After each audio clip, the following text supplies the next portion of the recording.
Quando eu fui eleito deputado federal, o Bolsonaro não gravou um vídeo para mim, eu fui eleito do mesmo jeito. E essa briga com o entorno ali? Com o entorno não, é só com o retardado do Carlos Bolsonaro. Senhor... Em entrevista à Globo News, o candidato Pablo Marçal foi questionado sobre a falta de apoio do Jair Bolsonaro, que decidiu apoiar o candidato Nunes para a Prefeitura de São Paulo. Veja a seguir tudo o que foi dito por Pablo Marçal. E se você ainda não for inscrito no canal, já se inscreve e clica no gostei para dar aquele apoio. Que dê tudo certo. O senhor não precisa do apoio público do ex-presidente Bolsonaro? Olha só, eu cheguei aqui sozinho, sem padrinho político, sem coligação política, sem dinheiro público e agora sem redes sociais. Tá tudo bem. Eu estou mostrando para o povo que eu sou. Estou mostrando que eu sou resistente. Estou ouvindo a Mônica, entendendo que tem coisas que a gente tem que viabilizar e tá tudo certo. Você me deu um conselho, eu vou seguir, vou fazer a representação no partido. Foi um conselho, Cada um falou. foi uma provocação. Foi ótimo. Eu sou alguém que não para de crescer porque eu gosto de ouvir conselho, eu gosto de aprender. O Bolsonaro, para mim, tá tudo bem. E você falou uma coisa que a direita tá rachada, a direita não tá rachada. Não. Quando a gente é de verdade, a gente briga. É igual em família. Então, eles não são de direita, o senhor é de direita? Não tá rachado. São todos família. O senhor também faz parte da família. Nós temos Bolsonaro. Princípios. A família dele é os filhos dele. Ele tem 4, eu tenho meus 4 filhos. Mas eu não entendi, desculpa, então explica. É porque a direita não tem um dono. Diferente de alguém na esquerda que reza uma cartilha de forma emburrecida. Mas quem é o principal líder da direita hoje? É claro que é o Bolsonaro. Que isso, ele foi o cara que acendeu a presidência Então, volta para a minha pergunta inicial. Como que o senhor vai convencer o eleitor de direita? Eu não vou convencer o eleitor de Bolsonaro, eu só estou mostrando quem eu sou. É só ver o que eu posso fazer. Mas olha só, aqui na última pesquisa da Datafolha, mostrou que o senhor tem 44% dos eleitores que dizem que votaram em Bolsonaro, dizem que votam no senhor, e o Nunes tem 30%. Então, ele vai perder todos os eleitores do Bolsonaro, porque eles vão descobrir que ele apoia a ideologia de gênero, ele vai descobrir que ele é abortista, vai descobrir que um monte de coisa que a direita pira com essa Mas assunto. O senhor acabou de dizer que Bolsonaro é o principal líder da direita. É mesmo, só que as pessoas não têm Mas se ele disser, não vote no Marçal, como ele está dizendo, vota no Nunes. Pode ficar à vontade. Mas como faz com o eleitor? Posso fazer nada, eu vou mostrar meu trabalho do mesmo jeito, eu já estou sozinho, ele nunca encostou na minha campanha. Quando eu fui eleito deputado federal, o Bolsonaro não gravou um vídeo para mim, eu fui eleito do mesmo jeito. E essa briga com o entorno ali? Com o entorno não, é só com o retardado do Carlos Bolsonaro. Não, o senhor tem o Carlos Bolsonaro, que tem feito críticas ao senhor, Ele atrapalhou, nós perdemos a presidência da República. Deixa eu concluir, por favor. Claro, desculpa, vai lá. E tem o deputado Eduardo Bolsonaro, inclusive deputado federal eleito aqui por São Paulo, uma base gigantesca. Muito top, eu entendo. Mas ele está atacando o senhor. Duros, né? Que dureza. Lê os comentários do vídeo. Não, mas o senhor falou que eu estou respondendo ao Carlos. Não, eu só tenho problema com o Carlos, tem problema com o Eduardo. Mas o Eduardo tem problema com o senhor, né? Porque ele fez o seguinte, eleição é complicado demais. Quando acaba a eleição, bandeira branca para com a guerra. Eu sou crítico do presidente Lula. Você vai ver, vai acabar a eleição, vou deixar ele em paz. Eu não quero que ele dê errado, eu quero que ele faça um bom governo. E quero que ele aposente igual o Biden, que ele tenha essa sensibilidade. Depois da eleição, é só um idiota que continua a guerra. Eleição é um período de guerra. Todo mundo fica pondo na minha conta que eu faço isso e aquilo. O Boulos me xinga de bandido junto com o Lula lá no palanque esse final de semana. Chama de ladrão, de não sei o quê. Eu não sou, nunca peguei nada de ninguém. Se achar alguma coisa que eu peguei, eu pago. É só me dar o Pix que eu pago. A eleição vale tudo. Tabata tá falando loucura de mim, tá tudo certo. Eu tô até com preguiça de processar esse povo. Eles estão me processando, eu entendo, tal, mas eleição é um negócio absurdo. Bolsonaro tem meu respeito, eu gosto dele. Alguém gostando ou não, eu gosto dele. Ele errou em muitas coisas? Sim, nós aprendemos com isso. Só um bobo que não aprende. Agora, se ele seguir o caminho com o Nunes, que eu acho que ele vai seguir, porque ele deu a palavra, e no almoço que eu tive com ele algumas semanas atrás, ele falou, não tem como eu voltar atrás. E eu falei, tá tudo bem, eu não estou te pedindo, sim. E eu falei isso para ele no almoço, eu não estou pedindo seu apoio. Eu vim trocar ideia com você e pedir conselho, é diferente. Ele me deu 3 conselhos, eu segui os 3 e funcionou. Mas a questão é que não é que ele não está apoiando o senhor, ele foi crítico, inclusive, ao senhor. Claro, mas no meio da eleição. Essa candidatura não tem nada a ver comigo. Mas não tem mesmo. O senhor se ressente desse comportamento dele? Não, eu estou acabando de explicar que é eleição, eles vão fazer de tudo. O Carlos, ao invés de preocupar com o Ramagem, que inclusive eu vou ajudar, porque o Carlos está mais focado em mim em São Paulo, e eu vou levar essa eleição no primeiro turno. Eu vou ajudar até no do Rio de Janeiro, porque vai ser feia a eleição lá. Porque você tem que focar na de lá. Mas, candidato... Só que eles estão preocupados porque as pessoas votam por princípios, valores e propósitos. O que está acontecendo? Não está batendo. Por que eu estou em paz em relação a isso e por que eu assumi a liderança dessa corrida eleitoral agora? Com pouco dinheiro, só com o celular, um sonho, Deus e o povo. Só. O senhor não quer ser o líder da direita? Não precisa. Esse não é o objetivo do senhor. Eu quero é que tenha 1000 Bolsonaros, eu quero que tenha 1000 Pablos, eu quero que tenha 1000 Nicolas. Mas tem espaço para os dois líderes? O senhor falou que ele é o maior líder. Ele é o maior, ninguém vai tirar isso dele. Nem o senhor. Mas para quê? Eu não quero esse peso, eu não quero ser o cara, nada disso, só quero servir o povo de São Paulo.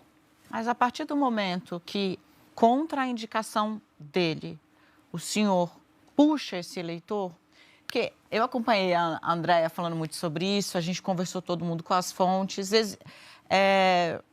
O senhor também está na eleição, então vai fazer o discurso que considerar mais aprazível, inclusive para não causar rejeição nesse eleitor que tem uma admiração muito grande pelo presidente Bolsonaro. Mas a grande questão é que a gente passou a ouvir dos auxiliares ali mais próximos, né? O Pablo Marçal não quer estar com, ele quer ser o.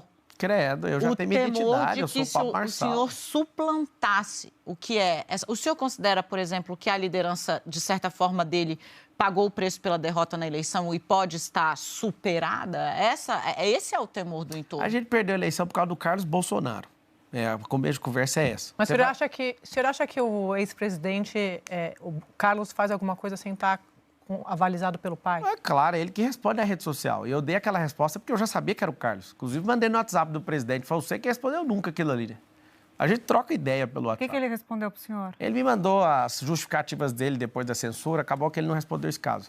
O que acontece?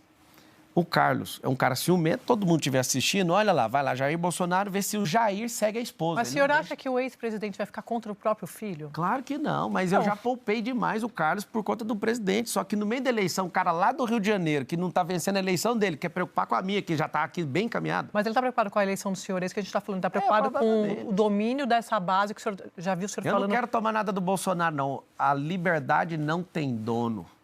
É isso. Eu não estou assumindo liderança de Bolsonaro. Bolsonaro, ele tinha 3 ações que estavam tornando ele inelegível. Inclusive, deixa registrado que eu acho injusto. Reverteu uma, falta reverter 2. Vai ter meu apoio para a presidência em 2026, que eu sei que ele vai conseguir reverter.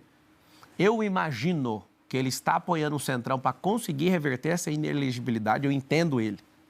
Só que a gente não pode entregar São Paulo para pessoas que não têm os mesmos compromissos que a gente. Eu entrei nessa eleição, eu não ia disputar a prefeitura de São Paulo. Quando eu vi sacando o Salles, eu percebi, mas como é que vai ficar 2 esquerdistas de um lado e o outro do outro? Eu não sou contra o cara que é esquerdista disputar a eleição. Desce o bambu, faz o que você quiser. Agora, dos 2 lados, o esquerdista, estava todo mundo feliz. Não, já vai dar segundo turno aqui, vai dar não. Aí eu abri um vídeo, não sei se vocês chegaram a olhar, eu fiz um vídeo. Se em 30 dias não aparecer alguém com mentalidade de riqueza, alguém que quer transformar a cidade e não tiver princípios e valores que a gente defende, pode me considerar candidato.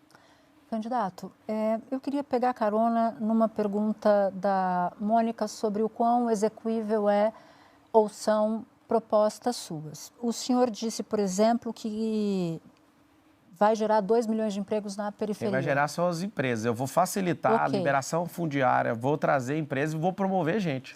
Tá. Através dos braços de ensino que eu falei. Que vão ser dentro das próprias empresas. Eu já uso esse método e já multipliquei para muitas empresas, inclusive, e funciona. Eu atravessei você, Camarote? Não, mas pode fazer a pergunta. Ok. O senhor sabe quantos empregos, segundo o IBGE, formais e informais, o Brasil criou nos últimos 12 meses? O senhor não precisa saber desse número, tá? Só para deixar claro. 2,9 milhões. O senhor promete para a periferia de São Paulo, é quase o que faz o Brasil inteiro. Você voltar com o presidente incompetente. E informal. Acho que não é uma questão de incompetência aqui. Tem mais de 2.800 cidades no Brasil com gente de Bolsa Família ao invés de ter emprego. Candidato, olha só. E proibindo essas pessoas de ter emprego. É por isso que não gera mais emprego. Eu fico com a sensação um pouco de venda de terreno na Lua quando o senhor fala desses 2 milhões. Mas vamos lá. Se a gente for pegar, por exemplo, a sua promessa de zerar em 18 meses a fila para cirurgia, certo? Hoje, por exemplo, no Brasil, faz-se 2.400 cirurgias por dia. Cirurgias eletivas. Para zerar em 18 semanas, seriam 1.730 cirurgias por dia só na cidade de São Paulo. Isso mesmo. Sabe o que a gente vai fazer? Convênio com outras cidades, convênio com o governo do estado, mutirão. Nós vamos pegar toda a ociosidade de todos os hospitais particulares, não só da cidade de São Paulo, mas do interior, aonde couber. Esse é o meu compromisso. Nós vamos total dedicação em 18 semanas para fazer isso. O senhor está incluindo os hospitais da cidade que não seria administrada pelo senhor? A gente vai pagar. Camarote. É o seguinte, a gente vai pagar isso. A gente vai fazer convênio, vou explicar por quê. Porque a gente tem 38 cidades na região metropolitana. E aí o que acontece? A gente precisa da ajuda de todo mundo. Eu vou abrir o jogo. A gente precisa cuidar das pessoas em primeiro lugar. Tem gente morrendo em fila de hospital porque não tem cirurgia, não está conseguindo. O prefeito bate no peito, batemos o recorde. Cara, mas por que com toda essa potência que é São Paulo ainda tem pessoas precisando disso?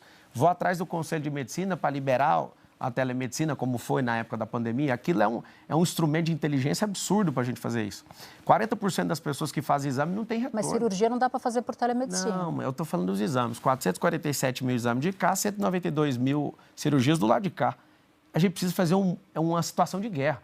Quando eu ajudei lá no Rio Grande do Sul, só meu grupo mandou 206 carretas para lá. E eu vi que se a gente é comprometido em fazer isso, foram 4 milhões de quilos de suprimento. Mandei todas as minhas aeronaves, pedi aeronave para um monte de amiga, a gente usava aeronave para mandar medicamento. Fizemos uma desossa em 33 dias. Uma das minhas empresas ficou com o portão aberto 33 dias. Ô, candidato, mas vamos voltar aqui para a cidade de São Paulo. Deixa eu só terminar a resposta dela, por favor. Não, o senhor está falando do Rio Grande do Sul. Mas é porque eu fui o ator lá. E aí, sabe o que foi o sentimento que eu tive lá? Eu vi o governo federal chegando atrasado, e está comprovado, não tem discussão esse assunto. Eu percebi que se a gente parar no sistema de mutirão, a gente resolve qualquer problema. E eu vou fazer isso em São Paulo. Eu fiz no Rio Grande do Sul, vou fazer em São Paulo. Eu estou fazendo isso em Angola, vou fazer aqui em São Paulo. Eu sei como é que faz. Eu não sou um garoto que está sonhando com um Brasil melhor. A gente tem dinheiro, tem competência. Engraçado, eu estou em 19 segmentos diferentes no mercado. Eu entendo muita coisa que o governo já faz. Eu só não sou funcionário público, eu preciso de um emprego. Me dá um emprego, o número é 28, eu preciso de um emprego. Candidato, vamos aqui falar de meio ambiente Camarote. Da cidade de São Paulo, que é uma questão muito importante. Tem um estudo da USP que mostra algo preocupante, que são as ilhas de calor. O centro da cidade tem, em média, 7 graus a mais do que as áreas mais periféricas. Precisa de árvore. Esse movimento, é isso que eu queria saber do senhor, quais são as suas propostas.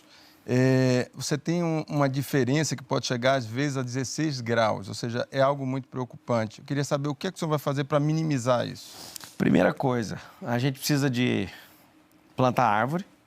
Eu nasci na cidade que já foi eleita como a cidade mais arborizada do Brasil, depois perdeu esse título para Curitiba. A gente precisa plantar, em média, aí, 700 mil árvores por ano. É muita árvore. Inclusive, o prefeito, ele é uma das coisas que ele gosta e está fazendo um pouco disso. Eu acho que dá para chegar, dá para aumentar um pouco. Parques, como é que seria feito? Nos lugares do mapa de calor que você falou. É pegar o mapa de calor e começar por eles. Nós temos mais de 1.000 mananciais dentro da cidade. Na região metropolitana, mais de 4.000. Quase tudo é esgoto. A gente, com esse tráfego de 7 milhões de carros, se a gente não descentraliza o universo empresarial gerando emprego nas pontas, a gente vai continuar com esse efeito desses gases que esses carros soltam. Isso. O governador Tarcísio teve a chance de isentar o IPVA dos carros elétricos. Acabou não aprovando porque ia perder um pouco de dinheiro no caixa do Estado. A gente precisa de ter incentivo para a gente eletrificar a frota. A gente precisa pegar os ônibus e amarrar isso no contrato, que eu vou revisar todos os contratos da prefeitura, para colocar data para converter todos os ônibus a hidrogênio. Nós precisamos do apoio do governo federal e do parlamento para pegar o lixo e transformar em hidrogênio. A gente tem que fazer dinheiro com o lixo, só que a legislação não permite fazer do jeito que eu quero fazer. Então, assim, a gente tem um grande desafio, não é só plantar árvore, é eletrificar a frota. Eu preciso do governador para fazer isso, porque a gente não consegue dar um salto se não tiver isenção de IPVA. Você vai em Brasília, tem isenção de IPVA. Você está aqui em São Paulo, ele quase levou isso, mas entre aspas, perder dinheiro agora para a gente salvar a cidade, salvar o Estado. Ele acabou não fazendo. É uma coisa que eu quero insistir, por mais que foi decidido, eu acredito que para eletrificar essa frota tem que fazer isso. A gente, na situação que a gente teve também no Rio Grande do Sul, e aqui tem alagamento, precisa fazer as caixas de escoamento, as caixas de brita, pegar todos os espaços e plantar muita árvore. Acho que vai ser umas 700 mil por ano, esse é o número, salvo engano, que a gente pode fazer. Então, assim, a cidade de São Paulo, ela precisa disso, mas para ela respirar, precisa de qualidade de ar. Quem está estragando a qualidade do ar? A velocidade do trânsito. Por isso, os bolsões. O teleférico é limpo, mas é para a comunidade, não é solução de trânsito. A gente precisa de criar, precisa de terminar o Rodoanel, o Norte, que tem 44 quilômetros, que está lá sem terminar, já foram investidos 5 bilhões de reais e ninguém fala nada. Nós precisamos cair para dentro disso, precisa tratar 40% de saneamento básico. Eu sei que é do governador, mas um prefeito bem intencionado ajuda o governador. Eu quero o tempo todo ajudar, e quero limpar esses mananciais. Isso é uma dedicação minha pessoal. Eu quero fazer isso. O senhor citou o Ricardo Salles, né? Agora, quando ele estava com a pré-candidatura colocada tal, e foi retirada. O senhor acha que ele é uma referência na defesa do meio ambiente? Eu não sei se ele é uma referência, mas ele é um cara sério. Se ele é referência, eu não sei, mas no Ministério da Marina está o caos. Tem muito mais queimada agora no da Marina do que no dele. Se for comparar só as queimadas, ele é um Pelé perto dela, né? Agora, os erros e acertos dele eu não cheguei a balancear, não, mas a Marina é ruim. O Lula podia ouvir aqui um pedido de um cidadão aqui de São Paulo. Troca essa ministra, pelo amor de Deus, porque está um caos o meio ambiente hoje.